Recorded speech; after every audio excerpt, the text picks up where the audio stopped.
Okay, let's get into it, shall we? Okay, if you ever walked into labor and delivery thinking you were totally ready, and then you find out that I really wasn't ready and I didn't know what I was doing, and I just like, what in the world just happened? Same. Hi, my name is Katie Fassett. I am a mom of four, almost five. I have four boys, ages 6 to 1.5. And this fifth baby is a surprise. We don't know if it's going to be a boy or if it's going to be a girl. We're just going to find out at the end. And I feel like every labor and delivery that I've had has taught me something new. I'm not a doctor. I'm not a nurse. I am not a midwife or a doula or anything like that. I'm not qualified in that sense. So please do not take this as medical advice or me telling you what to do. I am truly just sharing my honest thoughts and opinions as a mom who just thought, like, I'm young. I'm just going to go into the hospital and they're just going to tell me what to do. And I'm going to have this baby and it's going to be awesome. And I'm just like, what should I be worried about?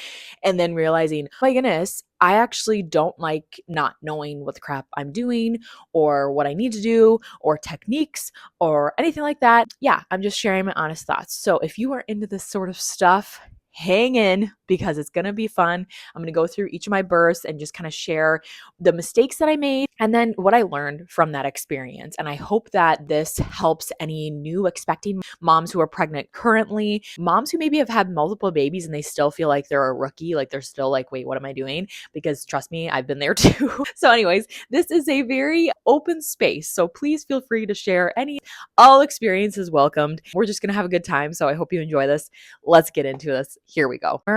Before we get started is that obviously I understand that every single situation in birth is different. And sometimes you don't have a say in how your birth goes. Like maybe you have to have an emergency C-section or you have to, have an epidural for whatever reason, or you have to be put under or whatever. And that is just life. So I am not saying this as like, end all be all. This is what you got to do. I'm just sharing my honest opinions. Okay. I hate making people feel bad. Okay. So like if anything that I say makes you feel bad, just know that I'm sorry in advance. I'm Norwegian and from Minnesota. So I basically feel sorry for everything and guilty for everything every single moment of my existence. That is just the way that I am. So I'm sorry for whatever I may have caused you at any point in your life. I'm sorry. Okay. Moving on. Here we go. Let's set the stage. I am a 22-year-old mom to be. Okay. Graduated college when I was 21, got married right away. And within a few months, we were expecting a baby. And I come from a big family. And so I was just feeling like my mom had 7 kids. She never really told me anything bad that had happened during labor and delivery. Like she told me that she gained a lot of weight during pregnancy, which I was gaining a lot of weight during pregnancy, but I also didn't even think about that. I was just like, I'm scared to work out because I don't want to hurt the baby. I was not really worried about the weight because I was young. And I just thought it was just going to fall off because everyone said you breastfeed and all the weight falls off. So, shouldn't that happen for me too? Newsflash, it didn't. Okay. Anyways, so I just kind of went into motherhood being very naive. I kind of am this person who's like, once I graduate, I will know everything and my problems will be solved. Once I'm married, then my life will be complete. Once I'm a mom, then my life will be complete. And as we all know, that's not what makes your life complete. What makes your life complete is putting full trust and your identity in Jesus Christ. Okay. And when you try to put your identity and think that all these worldly things are going to solve your problems, it's just not, because you have to find joy and happiness in every season and stage of life. Okay. And you always have to keep learning and growing. Okay. I don't know. Katie, get off your soapbox. Get back to the program. Okay. So new mom, I don't know what I'm doing. My birth plan was get to the hospital, take all the drugs, anything they offer me, epidural, I don't want to feel a thing. Tell me what to do and we'll just do it. I didn't take any birthing classes because I had a few moms in my life who I trusted say like, you don't need that. It's not even a big deal. What you will need is a breastfeeding class. So I took the breastfeeding class, didn't take a birthing class, didn't do any research. In fact, it actually freaked me out to like someone would suggest, hey, look up a video of like someone giving birth.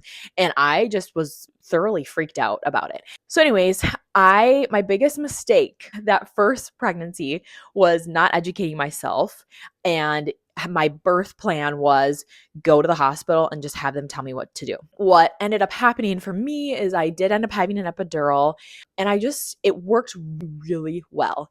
And also, caveat, if you are a new mom and any of this is triggering you because you're like, I don't even want to talk about birth, it's just freaking me out, feel free to hop out, because I get that. It, like, protect your mental health, okay? Or if you have had babies and this just triggers you, hop out. It's all good. No feelings hurt. Again, I'm sorry. Anyways, and so the baby's heart rate kept dropping during that because of the epidural, and I didn't realize that. I didn't know that so many things are triggered because of an epidural. And so baby's heart rate kept dropping. I couldn't feel a thing. The whole time I couldn't feel a thing. The epidural worked so well that I couldn't even move. I didn't really realize that you needed a catheter when you have an epidural too. Like, I feel so dumb sharing this because I truly was oblivious. I ended up they needed to use like a vacuum thing. There was just so many moments of just being scared. And I'll never forget, I think the thing that really tipped me over the edge of I never want to do labor and delivery this way again was when they were telling me to push. And the nurse looked at me and she said, okay, when it's time to push, or when you feel a contraction, push. And I looked at her and I said, I don't feel anything. And the look on her face, I could just tell she was like, crap. Like, you can't feel any contraction. And so I basically was just pushing when I probably shouldn't have. I couldn't listen to my body. It felt very unnatural. And when that baby was born, he ended up being sunny side up. So they tried to do some like twisting in there. And all the pain that I felt standing up after that labor and delivery, I could hardly walk. Going to the bathroom was so painful. I ended up needing stitches. For all intents and purposes, it was a great birth and delivery. Like, I thought, I was like, hey, I actually did a pretty good job. And, baby's here, baby's healthy. I had so much fluid buildup. Like, when you look at pictures from the IV and all the extra fluids they have to put in you for that, I just look so puffed up. And plus, like, labor can just kind of like inflame you, especially that first one. And so my biggest lesson and mistake was know a little bit more. Okay. Do some research. Like, trust your instincts, trust that you can do this. Don't just depend on the nurses and the doctors, because you may have an awesome nurse and doctor and you may not. And so we can't just depend on other people to kind of walk us through birth. Like, there's so much you can do to prep yourself physically, mentally, and just have some skills and techniques to help you through those surges that come. So that was my first labor and delivery experience. And I didn't think at the time that it had scarred me, but it kind of did scar me. Okay, let's go into my second birth with baby number 2. I wanted to add one thing to my first labor and delivery. Something that I really did like is that I felt zero pain, felt zero. I also liked that I could nap during my epidural. Like, that was nice. And I also liked that I just felt like just ready to meet baby right when baby came. Like, I just felt super present because I didn't have all that pain. But then the aftermath was just so rough on my body. Okay, moving on into baby number 2. So with baby number 2, I had started to work out, and that's when I became a Beachbody coach, was in the second trimester of my second pregnancy. And I was doing a ton of personal development. I was reading books again. I had kind of gone through postpartum depression and anxiety after my first baby. Really, really, really struggled mentally. Really struggled mentally. Like, really not good. And I didn't even know at the time what postpartum depression or anxiety was. I just constantly thought I was a horrible mom and not meant to be a mom, and it would be better off the world didn't have me in it. And so when I was pregnant with baby number 2, I just was on this journey of, I can't be this kind of mom. My picture of what I was going to be as a mom was going to be totally different than from what I had become. I just realized that I'm so much stronger than I knew. I can do hard things. I'm ready to take on challenges, and my body is more than capable of working out during pregnancy. Because my first pregnancy, I was too freaked out to work out. So freaked out. My second pregnancy, I was like, I'm going to do a strength training program. I'm going to work out. I'm going to read. I'm going to wake up early. I'm going to take care of myself. Like, I can't just throw this pity party all the time. So going into my second labor and delivery, I had no prep I wasn't doing any sort of research or anything like that with the second baby. However, I had kind of secretly told myself, like, I think I'm gonna go all natural. Like, I'm not going to try any meds. I'm not gonna do the epidural. I'm just gonna like wing it, thinking that like my motherly instincts would just kick in. And so on the way to the hospital, I was awoken in the middle of the night. It was like 1:30 a.m. with contractions, and we had a little baby at home. And so we called my in-laws and they came, and I just remember like packing up my bag, and then on the way to the hospital, it was like a 30-minute drive to the hospital. I said to my husband, I said, "You know what? I think I'm going to go med free this time. Like, I'm not going to take any meds. I'm not going to take anything like that. And I'm just going to just see what happens." And my husband was like, "Okay." And I think he kind of thought, like, here's Katie again. She's kind of crazy, but like, she's going to take the epidural. And I'll never forget, in the transitioning period of having this baby, I wanted to get makeup on, because I remember in my first labor and delivery, I didn't have makeup on, and I wanted to like get makeup on this time.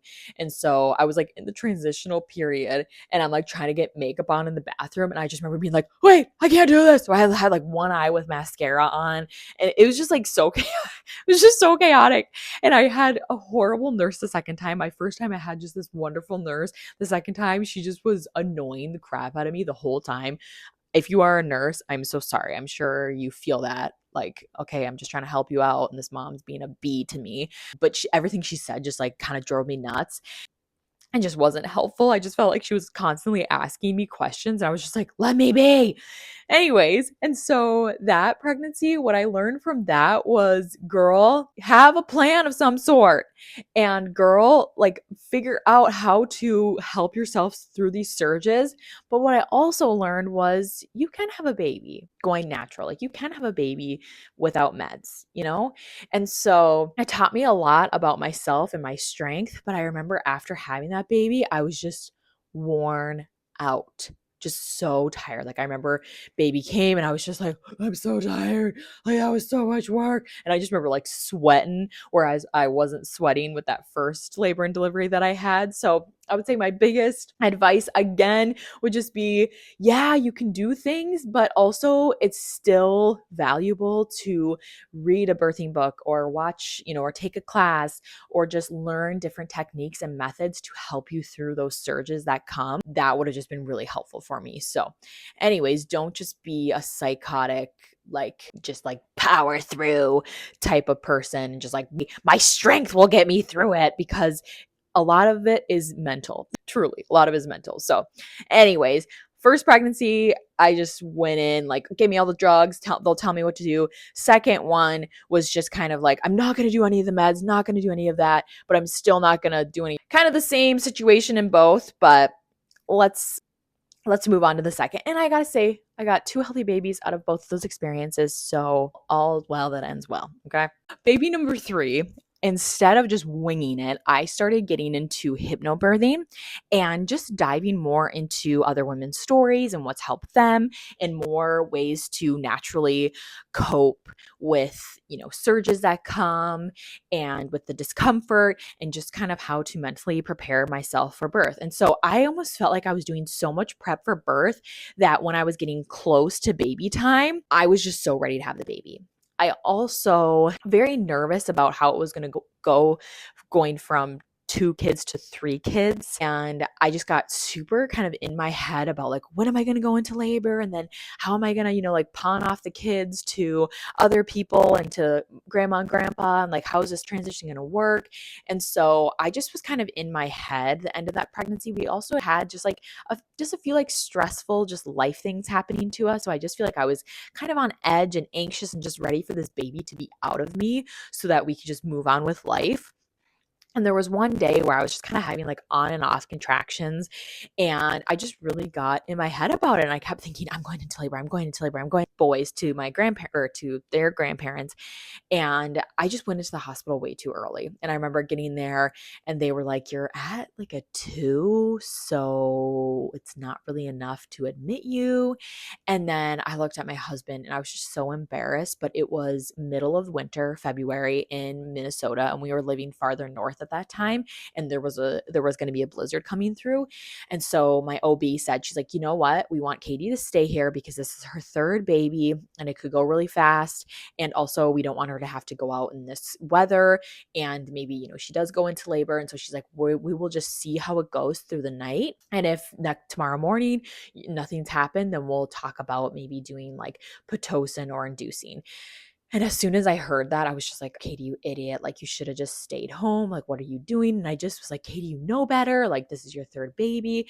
And so my biggest mistake was that I just rushed it. I should have just waited, and I just rushed into it. So that is my advice to you, is don't rush the process. It will happen when it needs to happen. Of course, there's some situations where it doesn't happen, and then you need to, kind of help things along. But in my case, everything was healthy, everything was good. I just was anxious for this baby to come. And so I'm just laying there trying to sleep on the uncomfortable hospital bed, and I could have just been at home sleeping peacefully. And one of the nurses had checked me again, and I think that just like triggered labor for me, because then contractions started to get more intense and the surges were getting more intense. And I think it was that morning I had him. So I had gotten there at like 11 midnight to the hospital, and then we had him like around 7 a.m. the next morning. So it all worked out. That labor and delivery, I felt like I just was so anxious for it, and that just hindered it a lot. But what I did learn is that I birthed in a different position that time. Instead of being on my back, I was on my knees, and I was kind of like leaning up against my husband. And it was just a way smoother experience. And also, I didn't have my water broken that time. And so the water broke, baby came, and it was just like such a fast delivery when I did do the pushes. Like, I didn't have to push very long at all. So in that sense, I felt like the hypnobirthing helped me just with the like pushing baby out part. Like, I really just felt ready for that part. But like I said, the mistake number 3 was that I just rushed into it. So that's what I learned, is like, Katie, just let your body do its thing and just wait, because baby will come when baby will come, and there's no need to stress or get anxious. Like, it always works out. So that's the lesson I learned from baby number 3. Let's get into the fourth one. Number 4. This story will probably freak out a lot of people, but we had moved in the middle of my 4th pregnancy. And I feel like with each baby that I have, I get a little bit crunchier, little bit crunchier, little bit crazier, little bit weirder. And I had always thought that people who had home births were weird. Like, I remember there was this girl in college who, she was married while she was in college, and then had a baby, and she had a home birth. And I remember just being like, what is wrong with you? Are you some sort of like barbarian? Like, what in the world? I seem gross, like gross people. Like, you're just like in your dirty little home, and there's just gonna be like blood everywhere. And then like, I remember visiting this home of this person who had a baby at home, and I just thought like, ew, a baby's been born in here. And so that was totally not something that I ever wanted to do. But with each baby, I just started to feel like I am so capable of having this baby. And I just started to learn more about the interventions that happen and the things that like just can transpire when you're in a hospital. And I just started to feel like my births have all been very low risk. I'm a low risk mom. Like, I've never had preeclampsia. I've never had tested, positive for any of the things that you can test positive for. Just like healthy sized babies, healthy sized mom. Like, my blood pressure is always low. Like, no pre-existing conditions. The only things that go wrong are when I'm in a hospital setting and I just start to get anxious, or when, epidural is, like, I just felt like all these things. And there's a place for doctors, there's a place for hospitals. I value them so much. But in my case, I was just kind of feeling like, I just feel like I'm making a big deal when there's probably another mom who has more complicated issues, who needs the hospital time. And here I am just kind of like dinking around when I could just probably have this baby at home. I was thinking about having a baby at home, but I just felt like it would be too weird for me to do it. And I was 36 weeks pregnant, and I was meeting with my doula, and we were just talking about like my birth plan and what I kind of wanted. And then she had said, she's like, I just love home births, and I think it's so fun to help moms through that home birth experience. And I was like, oh man, I'm like, I wish I would have maybe like looked into maybe the birth center that's close by and not done a hospital one this time. And then she's like, well, it's kind of too late to do a birth center. She's like, but it's not too late to do a home birth. And I looked at her like, what? I was like, even at 36 weeks? And she's like, yeah. And so she was friends with one of the midwives at this midwife place in town. And so she messaged her and then we got connected. And she's like, as long as you've had care up until this point and things are looking good and we can meet, she's like, I'll take you on as a private client. And so that's what I did. I switched to a home birth that's 36 weeks pregnant and I didn't tell anybody. I felt like that kind of hindered things in a way because I felt almost embarrassed that I had a home birth and I didn't want people to know until after the fact. I didn't even want my in-laws to know. I didn't want some of my siblings to know. Like, I think I told 3 of my siblings. I have 6 siblings, and the other ones I was just like, I don't even want them to know because they're going to think I'm super weird. And I knew my husband's side of the family would probably think I'm kind of weird. And mother-in-law, if you're watching this, you know I love you, Rhonda, but I knew that she is a worrywart, and I knew she'd be worried that it's not safe and all these things. And I just was like, I feel so comfortable with having a home birth that I don't want to tell someone that I'm going to do it and then for them to come back and say like, have you thought about this? Have you thought about this? And so I just kind of kept it to myself, besides telling like my parents, and I told a few people like my siblings. And so that's how we went into it. And after the fact, I remember, my mother-in-law and father, like they all found out that we had a home birth. And I was talking to her and I'm like, I wasn't trying to keep a secret from you. I'm like, I approve, or you would be scared for me and it would worry you. And then she goes, Katie, it's good that you didn't tell me because I would have been so worried the whole time. And so anyways, it all worked out. But this time she knows I'm going to have a home birth and all is well. But I just was feeling kind of so crazy that I switched at 36 weeks pregnant. Okay, so the lesson I learned with that is that you can switch your birth plan anytime you want. I mean, maybe I shouldn't give a blanket statement like that, but you can change things. You can change the trajectory of your birth and how you want it to go. And I am a testament to that because I switched at 36 weeks pregnant to a home birth. And obviously it doesn't always work out that way because the midwife is too booked out and whatever. But in my case, it was totally a God thing. And my biggest lesson from the experience was this: please, if you have other children, double, triple, quadruple check with your childcare. Because up until this point, my childcare has always been my in-laws, and my mother-in-law, she is like the on top of it woman. She doesn't miss a beat. She is all into the details. And so when it was baby month, she was ready at any moment to be called in. Whereas my parents, they're way more like laissez-faire, go with the wind. And mom, if you're watching this, I love you.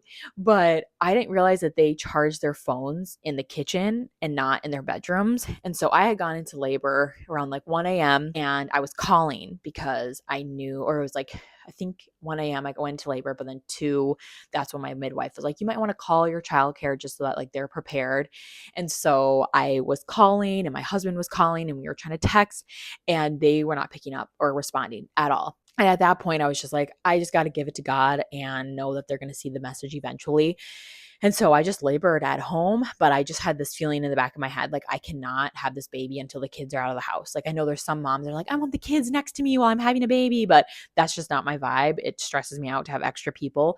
And so anyways, my parents did not see the message till around 5:15 in the morning. And then they were like, and they, packed up their things and got to our house, got the kids out of the house. And then I labored and my midwife got here around 8 a.m.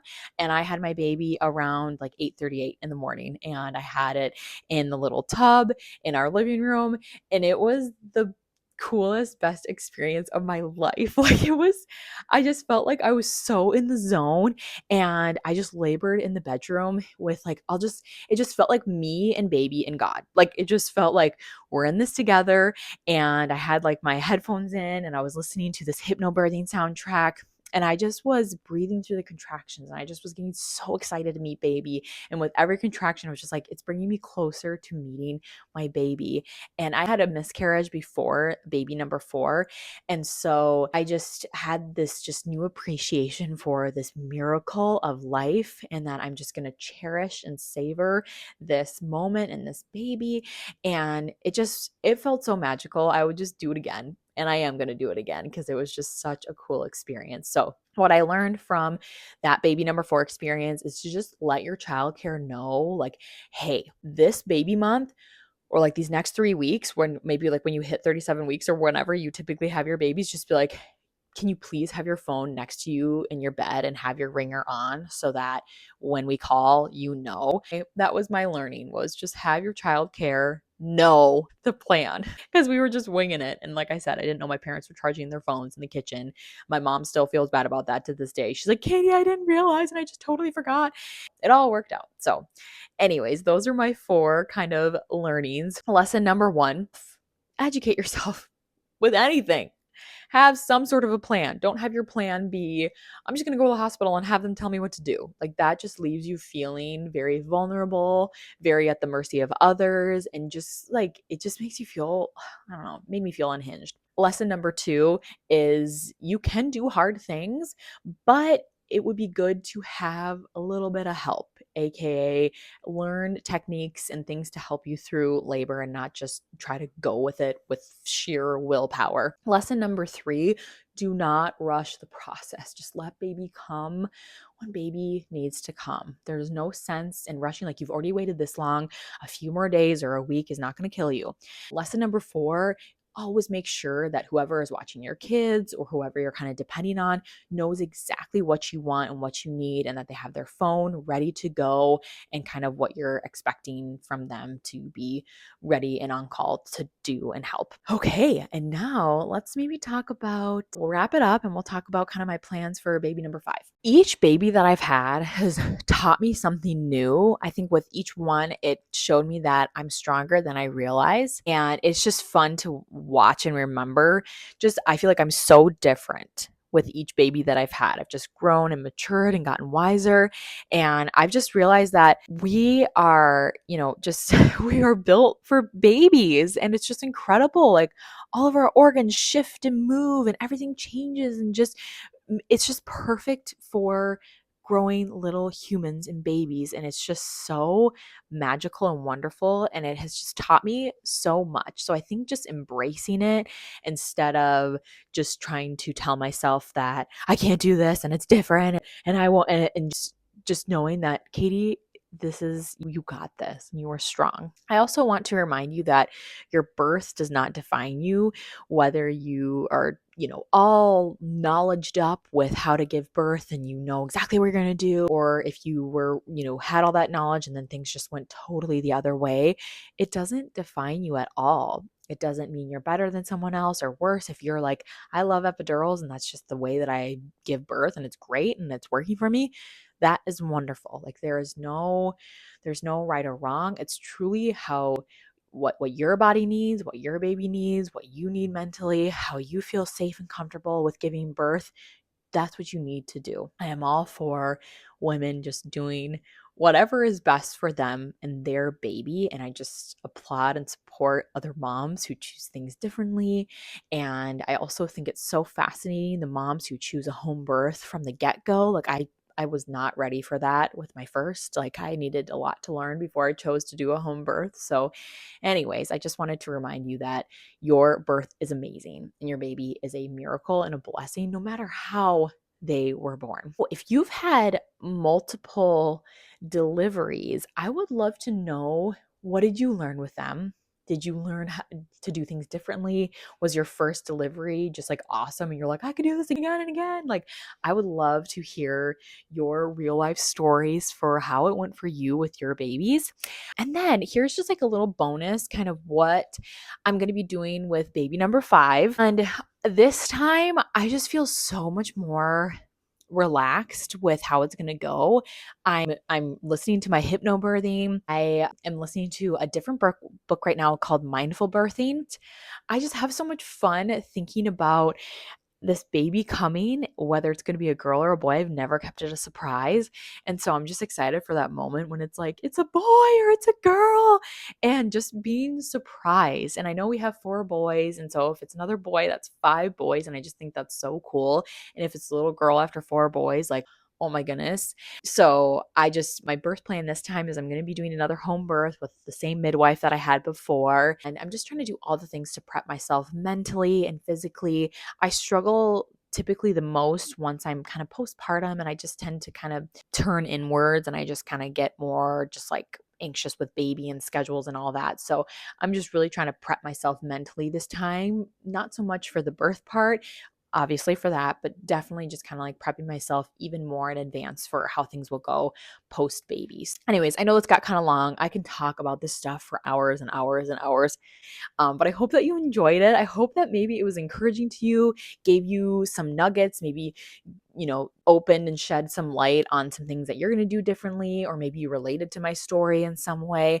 But I would love to hear about it. Comment below kind of what you've learned from your different labors and deliveries, or if you're pregnant right now, or if you're a new mom, or if you've had many babies, or maybe you're done having babies and you still enjoyed watching this. I would love to hear it. But with that, don't forget to subscribe. It's an awesome free way to really support my channel. Like and comment, and go follow me on Instagram if you'd like. That's all I have for now. Bye. Thanks for watching.